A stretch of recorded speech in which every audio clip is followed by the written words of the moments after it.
নমস্কার। এরম দারুণ স্বাদের একটা ভাতের আইটেম বানাতে চাইলে তৈরি করতে পারেন কোরিয়েন্ডার রাইস। কড়াইয়ে সাদা তেল দিয়ে দিয়েছি, এর মধ্যে বাটার দিয়ে দিলাম। বাটারটা মেল্ট হয়ে গেল। এবার রসুনের কিমা দিয়ে ভালো করে ভেজে নিচ্ছি। পেঁয়াজের কিমা দিয়ে দিলাম, ভেজে নিলাম।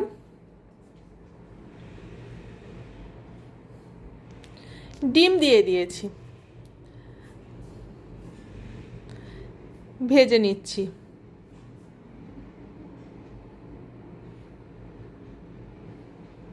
ভাজা ভাজা হয়ে গেছে। বেশ কিছুটা ধনেপাতা ছড়িয়ে দিলাম। বাসমতি চালের ভাত দিয়ে দিয়েছি, স্বাদ অনুযায়ী নুন চিনি দিয়ে দিয়েছি। ভালো করে মিশিয়ে নিচ্ছি।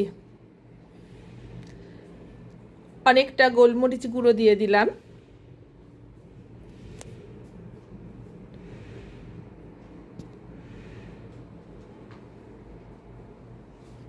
শেষে ধনেপাতা দিয়ে দিলাম।